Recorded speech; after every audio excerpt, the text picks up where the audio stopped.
Stephen A. Smith, like Charlemagne, Stephen A. Smith is one of the people that said that he was voting for Kamala Harris. I can't stand this bloviating. I'm voting for Kamala Harris.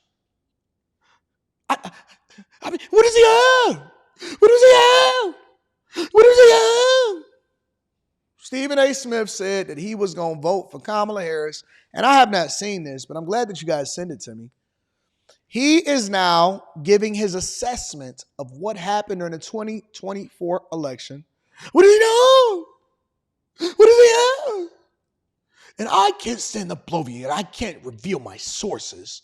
Stephen A. Smith is now going to tell us what happened during this election and why he's matriculating into assessing this to be a loss for the Democrats. Make sure y'all hit a like for the algorithm. Subscribe to the channel and turn on your notifications. Let's get started with politics. That's where we've got to go because there's no other place to start today other than the re-election of Donald J. Trump as the 47th president of the United States of America. Trump's victory was called early this morning, needing 270 electoral college votes. Shout out to Chef. He finished the evening with 292 to win the White House. Trump's re-election is a crushing blow to Kamala Harris and the Democratic Party that relied on a number of issues that ultimately fell flat with the American public, evidently. I'll get to the Democrats in a moment, but let's put Donald Trump's victory in perspective. He reclaimed the White House with a unique campaign that relied heavily on a voter turnout operation that focused on one familiar issue, the economy. In addition to that, the president-elect managed to peel votes away from once reliable Democratic support groups. You know what I don't like about a lot of these people that's in the YouTube world now and they got their own shows and stuff? All of their stuff is similar to how they did it on national TV, and so most of it is planned. Like, it's like their talking points is written out. They look down. They got to have a screen in front of them and stuff. Just give us your authentic thoughts. That's what people don't understand about content. Content is not about saying the right thing or pre-planning it or always having everything produced. Content is about giving people an authentic thought and look into why you don't agree or disagree with something. A lot of people don't know that. That's what content is really about. Content is not about producing, the production of it. I know people that ain't got nothing, like they just got trash backgrounds or whatever like that, but they give real substance in their conversations, and so they have a greater retention rate for their audience and all of that. And I understand that he's able to leverage his visibility on ESPN in order to create a name so that he can create his own platform and ultimately become like a Shannon Sharp, right? But you gotta like give your thoughts, not something that was written for you by a producer. Just give your thoughts. All right? Don't always look down. Look into the camera. I shouldn't be telling this to Stephen A. Smith. Such as the Latinos and, of course, black men. If you look at that number right there in the CNN exit polls, the Hispanic vote for Trump increased by 13% from what it was in 2020 when he lost to President Joe Biden. With the black community, according to that same CNN poll, it increased by 5%. And obviously, when you hear 5%, you're automatically going to deduce that it was black men that ultimately hurt Kamala Harris. I tend to focus on the 13% because I think that when you are Kamala Harris and the Democratic Party, that's really, really what we have to do as we take a closer look as to what transpired. Trying to produce a show a little bit better. I'm going to say this before I get into any of that. Donald Trump's return to the White House is the greatest comeback probably in American history. Let me tell you why I disagree with that. This is how Stephen A. Smith leads off. Let me tell you why I disagree with that. Hello? Yeah, what up, though? 34 felony counts, 2 impeachments. I can't count the number of mistakes that he has made. When he departed in 2020 after the insurrection at the United States Capitol, we all thought he was finished. He was done. He went back to his hub at Mar-a-Lago in Florida. And the next thing you know, plotted a return to the White House that, regardless of what they tried to throw in his direction, nothing worked. Nothing worked. Now, we could say what we want about his policies, whatever they may be. We could say what we want about his character, whatever you want to say. But when you think about leaders, one of the primary elements you're looking for from them is fight. Let me tell you why this is not the greatest comeback of all time. Let me tell you why it's not the greatest comeback of all time. That's how Stephen A. leads in this conversation. The reason why this is not the greatest comeback of all time is because that would negate the fact that he basically had to win, in my opinion, this election 3 times. 3 times. It's not that it was a comeback. It was really overcoming the obstacles that came with cheating and election interference and an attempt on his life. That's not a comeback victory. A comeback victory would be if you're down because the team is just better than you. It's a difference between overcoming obstacles and actually outplaying your opponent. Trump was never in danger of losing this election. That's the thing that you're missing. It was nothing for him to come back from. He was always ahead. Trump has been ahead for the last 3 elections. The only thing that we had to overcome, honest to God, and I truly believe this in my heart, the only thing that we had to overcome is Letitia James over in New York, Fani Willis down in Fulton County, Georgia. Because see, Trump wasn't running against Kamala Harris or Joe Biden. Trump was running against Letitia James, Fani Willis, these women that were in the secretaries of state in their respective states to try to remove him from the ballot altogether. He was running against a machine. He wasn't running against a candidate. And that's what people don't understand.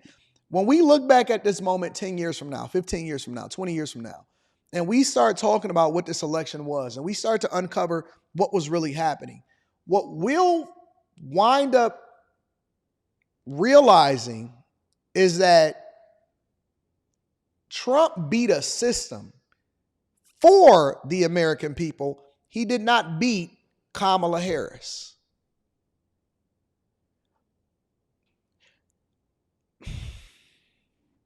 How can I say this without saying it to where the people understand it? Because some people wasn't even outside at this time. Some of us look at 9/11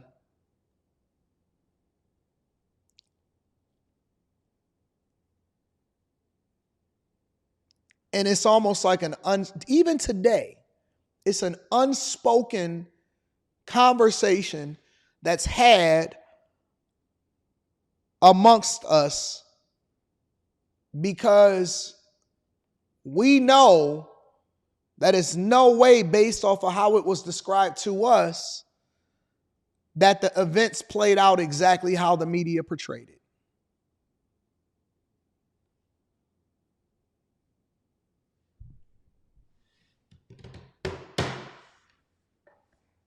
You can bury your head in the sand. You could sit here and say, oh no, Joe Biden got 81 million votes. You could say that he wasn't prosecuted and persecuted for the sake of election interference in order to maintain power. You can sit here and ignore the fact that Fani Willis, Nathan Wade, and Andre Dickens took a trip up to the White House to visit VP according to public records prior to filing charges in Fulton County, Georgia, in order to try to prevent him. You can sit here and say that the documents in a court case that was thrown out in Florida, obviously in taxpayer dollars that was spent in order to try to prevent him from being successful, is not real. You can sit here and say that Letitia James did not run on the whole premise of trying to remove Donald Trump from office, and that's one of the reasons why she was elected in the first place. We can sit here and play this game. We can play this game all day long. But I am not going to sit here and with good conscience and knowing with all of my faculties, in the same way that what was presented to us back then when George Bush was in office, in order for him to maintain power in my opinion, is not a very similar, if not worse, more egregious thing that is happening. I was talking to somebody the other day and they said, Anton, it's not. Let me continue to let Stephen A. Smith speak. Are you somebody that has alligator skin and a level of intestinal fortitude that few can rival? So when you got to go into the lion's den and deal with adversity, you're more than capable of doing so. Ladies and gentlemen, I don't know if any of us can definitively say we could deal with what Donald Trump dealt with and still end up back in the White House. He was definitely helped by Joe Rogan's endorsement in the wee hours before the election began, or before election day began. That played a role. He had some celebrities supporting him. I don't think that played much of a role. Oh, snaps. Look at But ultimately, his focus on the economy and inflation ravaging us I'm gonna read that super chat combined shortly, with Thank the you, border issues, immigration, and over 11 to 12 million migrants entering the country illegally and focusing on that. I thought that there were certain things that he did that were nothing short of brilliant. Now, I have been on the record stating on several occasions. No, you should just put one thing up there. They couldn't cheat this time. We made it too big to cheat. The economy was one thing. I just talked to you about that. Immigration was another. I just talked to you about that. What about crime in the streets? When you look at New York City, when you look at Los Angeles, when you look at the fact that people were being arrested and the same day they were put in jail, they were getting out. So if Stephen A. Smith, and here's my problem with Stephen A., because Stephen A. was a heavy proponent of Kamala Harris. If he knows all of this, if he can put up all of these talking points right arrested, here, if Stephen A. Smith can say this is why the Democrats lost, and he can say it's because of the economy, immigration, crime, woke culture, and no primary candidate, as far as them actually having her debate her way out of a primary to ultimately show herself to be worthy to be running as president of the United States of America on the Democratic side, then why would he ever endorse Kamala Harris in the first place? If these are the reasons, which is the most important reasons, and we know that the Democratic Party was trying to push reproductive rights as their main talking point and scaring people, and some mythical project 2025 and scaring people into doing something a certain way. If he believed this, then why did he publicly say that he was voting for Kamala Harris? That's my question. If he's so knowledgeable about this, if he can speak to this in depth, and he can have these 5 different talking points amongst others, then why would he publicly endorse Kamala Harris for president of the United States of America? That's all I'm asking. Angeles, when you look at the fact that people were being arrested and it's in the same day they were put in jail, they were getting out. And there seemed to be no punitive damage that was being suffered. I think he tried to ride both sides by those who were inflicting harm upon American citizens. What about that? Okay, and then we have to pay attention to woke culture and the cancel culture. Think about the commercials that Donald Trump was showing. Think about the commercials that involved Charlamagne the God and the Breakfast Club when they kept playing footage of Kamala Harris saying she was in support of transgender operations taking place. And she was. Even for those incarcerated, while incarcerated. Think about that. Think about how they leaned on her appearing on The View, and when The View, a liberal outlet, very supportive of Kamala Harris. No, but up to them, they didn't say to tell you who to vote for. To a simple question of what, if anything, she would do differently from Joe Biden, she said there was nothing she could think of. These are the kind of things that I think hurt her, okay? But I also lean on woke culture and cancel culture for this reason as well. They also brought up how somebody transitioning from being a male to a female were competing against women and young ladies, knowing that there were an abundance of people, not just on the right, but independents, who would not support that. They weren't going to support that. They looked at something like that and they said, what the hell is wrong with us? They harkened back to years ago when you had people getting in trouble because instead of saying him or her or he or she, If you didn't say they, it was a violation. And ultimately, that could get you in some kind of trouble. At some point in time, people were looking at those things. Now, some people would say that had nothing to do with the outcome of last night's election. I beg to differ. But ultimately, what it does come down to is this. With all of those things transpiring, it gave the impression that the Dems were at the mercy of the progressives on the extreme left, which forced folks in the center to lean right and forced the right to harden their stances even more. And what did you see as a result? There was no blue wall, ladies and gentlemen. Wisconsin, Michigan, Pennsylvania, North Carolina, etc. No. They talked all evening that if North Carolina and Georgia went to Donald Trump, the only way Kamala Harris would have a chance to win the election is if she won Pennsylvania. And she lost that too. I expected a tough, tight race. Anybody that sit here and tell me that they expected a tough, tight race, and you know me, and I stand on what I said, and I meant what I said, and if I was wrong, I would come back and eat crow. I said it with my chest. I said if I was wrong, that I would come back and eat crow. I said he is 100% going to wash her in every single swing state, and it is going to be a landslide victory. And the people said that I was crazy. They said that I was crazy. They said, Anton, you wrong. I can't believe that you're putting your credibility on the line as a content creator and saying that you think that he is going to absolutely wash her. Anybody that's in the chat, you know I said it, and that's why I want my credit, because the same way that y'all would have killed me if I was wrong is the same way that y'all got to give me my credit when I'm right. I said it, and I stood on it, and I said, listen, I said it on the Millionaire Morning Show, I said it on the Anton Daniels channel, and I said it on After Hours. I said he is going to destroy her. He is going to paint the country red. All of these swing states, she don't got a chance in. And they said, how could you be so sure? The polls are saying that it's tied. I said, forget the polls. I am talking to people on the streets. I am tapping into different segments of people in this city, and over there, and over there. And I'm telling you that it is going to be a landslide victory. He is going to win. I said he was going to win a popular vote. I said that he was going to wash her, and it's going to be a landslide. And people said that I was off. It's going to be close. They nervous. And I said, I ain't never been nervous. This is going to be one of the most historic landslide victories, because once people start to get tired and their money get tight, I don't know who they polling, but them polls is wrong. It was wrong in 2016. It's wrong today. It's wrong in 2016. It's wrong. Anybody that's sitting there telling you that any content creator or any political pundit or anybody that got visibility, they'll sit there and tell you, man, I thought it was going to be a tight race. My anticipation was it was going to be tied. It was going to take. They too far removed. They don't have no pulse of the streets.